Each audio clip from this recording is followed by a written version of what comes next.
ক্ষত যখন কথা বলে। আসসালামু আলাইকুম।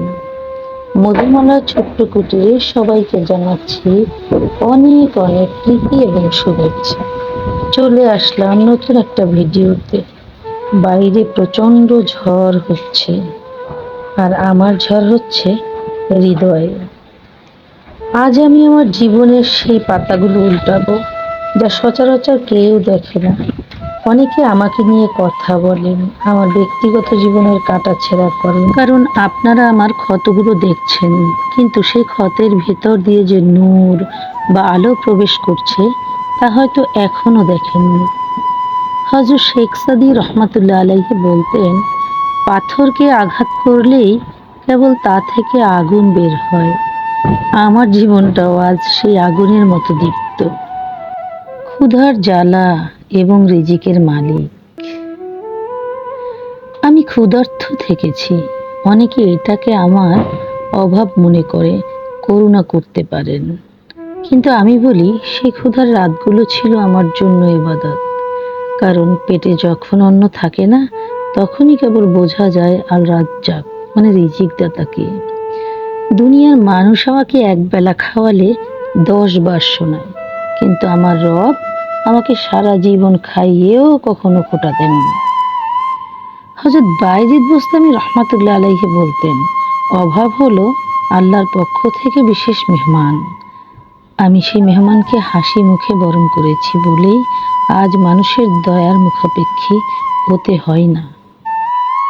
অপমানের বিষ যখন আমার কাছে অমৃত সমান।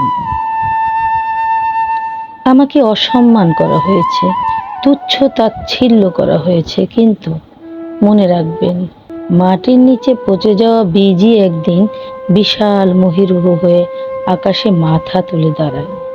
আমাকে যারা নিচে নামাতে চেয়েছেন, তারা আসলে জানতেন না যে তারা আমাকে আল্লাহর আরশের আরো কাছে পাঠিয়ে দিচ্ছেন। ইবনে আতাউল্লাহ ইস্কান্দারি রহমাতুল্লাহ আলাইহি বলতেন, যখন আল্লাহ তোমাকে মানুষের ঘৃণা বা অপমান দিয়ে একা করে দেন, তখন জানবে তিনি তোমাকে নিজের জন্য খাস করে নিচ্ছেন। আমার এই অপমানগুলোই আজ আমার অহংকার ভেঙে চুরমার করে দিয়েছে। আমি আজ নিঃস্ব হতে পারি, কিন্তু আমি আজ মুক্ত। আল্লাহর ভয়ে ধৈর্য ও সংসারের মর্যাদা জন্য কেন লড়াই করলাম? লোকে বলে, এত সহ্য করার পর কেন তুমি এখনো সেখানে? তারা জানে না আমার এই ধৈর্য কোনো দুর্বলতা নয়। আমার এই ধৈর্য কোনো দুর্বলতা নয়, এটি আমার রবের প্রতি গভীর ভালোবাসা। আমি তো পারতাম সবকিছু ভেঙে চুরমার করে দিয়ে চলে যেতে, কিন্তু আমি আমার রবের অসন্তুষ্টিকে ভয় পেয়েছি। আমি চাইনি আমার কারণে একটি ঘর ভেঙে যাক। জনৈক বুজুর্গ বলতেন, দুনিয়ার মানুষের কাছে হাত পাতার চেয়ে আল্লাহর জন্য চোখের পানি ফেলা অনেক বেশি সম্মান। আমি আজ নির্যাতিত হয়েও যে এই সংসারটাকে আগলে রেখেছি, তা মানুষের জন্য নয়, কেবল আল্লাহর সন্তুষ্টির জন্য। অনেকে আমাকে জিজ্ঞেস করেন, এরপর কি? আমি বলি, এরপর শুধুই আল্লাহর রহমত। আমি আমার জীবনের নৌকার হাল তার হাতেই ছেড়ে দিয়েছি। যারা আজ আমাকে নিয়ে হাসাহাসি করছেন, তারা হয়তো জানেন না, আল্লাহ যখন কারো সহায় হন, তখন সারা দুনিয়া এক হলেও তার বালু পরিমাণ ক্ষতি করতে পারবে না। আমি আমার এই কুটিরে বসে যে প্রশান্তি পাই, তা বড় বড় প্রাসাদেও নেই। হযরত হাসান বসরি রহমাতুল্লাহ আলাইহি বলতেন, আল্লাহর ফয়সালায় যে সন্তুষ্ট থাকে, সেই দুনিয়ার সব থেকে ধনী মানুষ। আমি আজ সেই ধনাঢ্য হওয়ার পথে হাঁটছি। আমার এই সফর চলতেই থাকবে ইনশাআল্লাহ।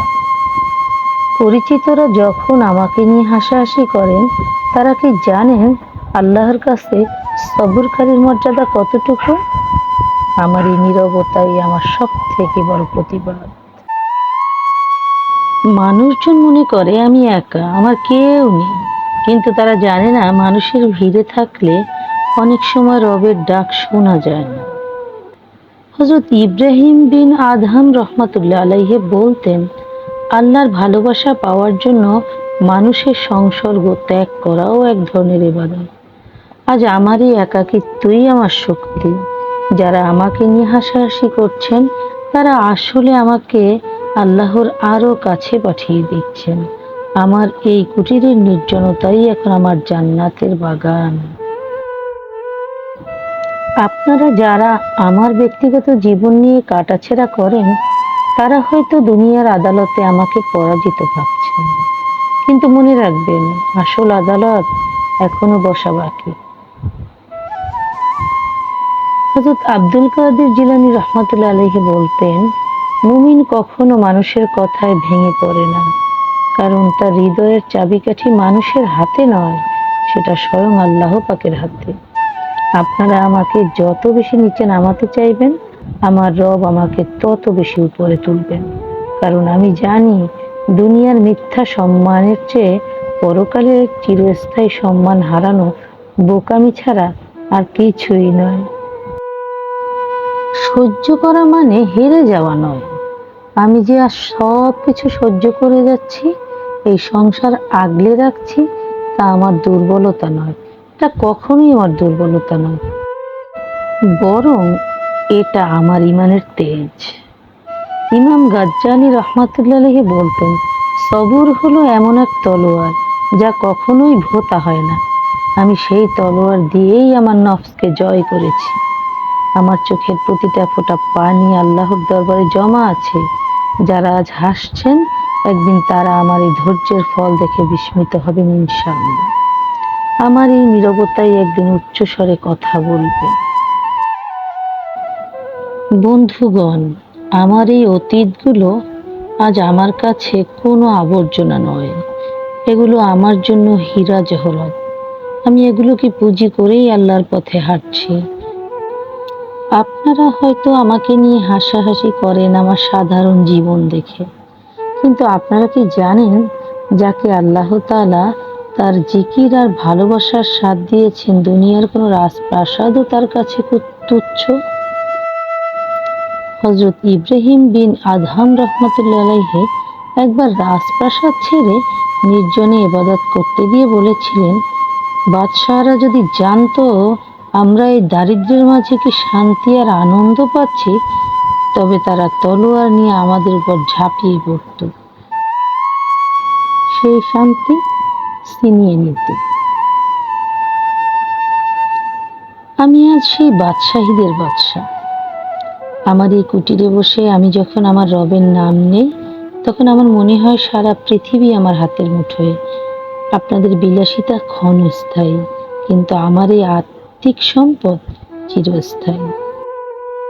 আসলে সমালোচকদের প্রতি আমার দোয়া ছাড়া আর কিছু দিবার নেই।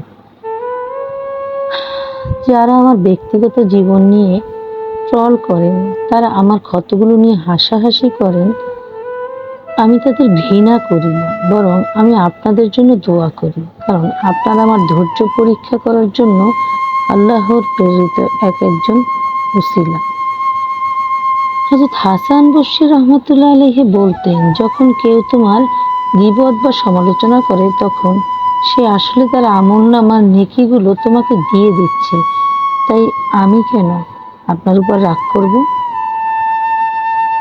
আমি কেন আপনার উপর রাগ করব? আপনারা তো আমাকে জান্নাতের পথে আরো এক ধাপ এগিয়ে দিচ্ছেন। আমার প্রতিটি চোখের জল যা আপনাদের কারণে পড়ছে কাল কিয়ামতের ময়দানে, সেগুলোই হয়তো আমার জন্য আল্লাহর ক্ষমার উসিলা হবে। আমি আপনাদের ক্ষমা করে দিয়েছি, কারণ আমার রব ক্ষমাশীলদের ভালোবাসেন। বন্ধুগণ, মধুমালার ছোট্ট কুটির আজ হয়তো একাকী এক লড়াই লড়ছে, কিন্তু আমি জানি এই লড়াই আমি একা করি না, আমার সাথে আমার রব আছেন। আমার এই 10 মিনিটের আলাপচারিতা আজ এখানেই শেষ করব, কিন্তু আমার আধ্যাত্মিক যাত্রা কখনো শেষ হবে না। জীবনে কখনো ধৈর্য হারাবেন না। অপমানিত হলে আল্লাহর দরবারে লুটিয়ে পড়ুন। দুনিয়ার মানুষ আপনাকে মূল্যায়ন করবে আপনার সফলতায়, কিন্তু আমার রব আপনাকে মূল্যায়ন করবে আপনার চোখের পানিতে। শেষবারের মতো একটা কথা বলছি, হযরত রুমি রাহমাতুল্লাহ আলাইহি বলতেন, শান্ত হও, তোমার সব সমস্যার সমাধান আসলে তোমার হৃদয়ের ভিতরেই লুকিয়ে আছে। আসুন আমরা ঘৃণা নয়, ভালোবাসার চর্চা করি। যারা নির্যাতিত, যারা নিপীড়িত, নিগৃহীত, তাদের জন্য এই কুটিরের দরজা সব সময়ের জন্যই খোলা থাকবে। আপনারা আমার জন্য দোয়া করবেন, আমি যেন আমৃত্যু আল্লাহর সন্তুষ্টির পথে অটল থাকতে পারি। আল্লাহ আমাদের সবার সহায় হন। ভালো থাকুন, নিরাপদে থাকুন। আসসালামু আলাইকুম।